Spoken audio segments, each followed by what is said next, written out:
First, I like to call lot number 1, Sivasri BM, 3rd standard A1.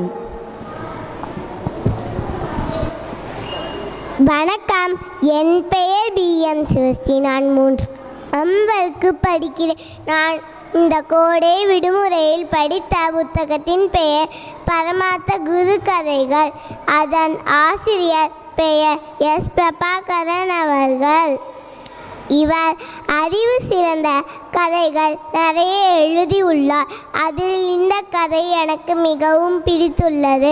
இந்த கதையில் நான் ஒரு சிறிய பகுதி கூறுகிறேன். கால் முளைத்த மீன்கள். ஒரு ஊரில் முட்டாள் குரு இருந்தாராம். அவரிடம் 5 பேர்கள் சேர்ந்தார்கள்.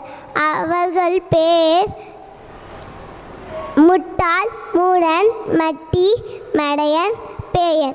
அவங்களோட பேருக்கு ஏற்ற மாதிரி அவங்களும் அடிமுட்டாளாக இருந்தாங்களாம். அவங்களுக்கு கல்வி அறிவு, பொது அறிவு இந்த ரெண்டுமே இல்லவே இல்லையா. முட்டாளுக்கு கடலுக்கு போய் மீன் பிடிக்கணும்னு ஆசையாக இருந்துச்சான். அதை தான் குரு கிட்ட போயிட்டு கூறினானா. முட்டாள் குருக்கு கடலுக்கு சென்று மீன் பிடிக்க ரொம்ப பயமாக இருந்துச்சு. அதை தான் சீடர்கள்ட்ட சொல்லாமையே சரின்னு என்று சம்மதிச்சாங்களாம். உடனே சீடர்கள் எல்லாருமே தூண்டில செய்ய ஆரம்பித்தாங்களாம். இரவு வந்துச்சு. அவங்க எல்லாருமே கடலுக்கு போய் மீன் பிடிக்க ஆரம்பித்தாங்களாம். அப்போ வலையில் ஒரு தவக்கலை மாட்டுச்சான். அதை பார்த்த குரு, இதுவும் ஒரு வகை மீன் தான், கால் முளைத்த மீன் அப்படின்னு என்று சொன்னாங்களாம். உடனே சீடர்களும் அந்த தவளை எடுத்து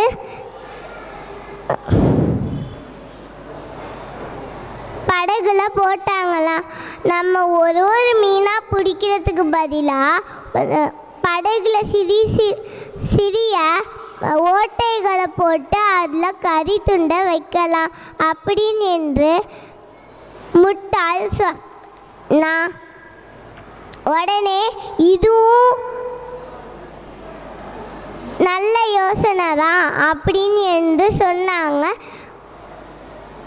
குரு சரின்னு என்று சம்மதிச்சாங்க.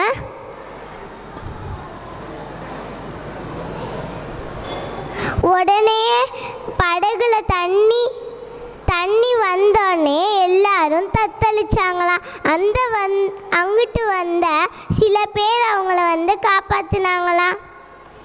இதுலேருந்து எனக்கு என்ன தெரியுதுன்னா, கல்வி அறிவு, பொது அறிவு கற்றுக் கொடுக்க ஆசிரியர் அனைவருக்கும் இந்த பொன்னான நேரத்தில் என் நன்றியை கூறுகிறேன். நன்றி, வணக்கம். அறிவு மட்டுமே ஒருவனை காக்கும் சிறந்த கருவி என தன் வார்த்தைகளால் அறிவு கூர்மையை வெளிப்படுத்தி சென்ற சிவஸ்ரீக்கு வாழ்த்துக்கள்.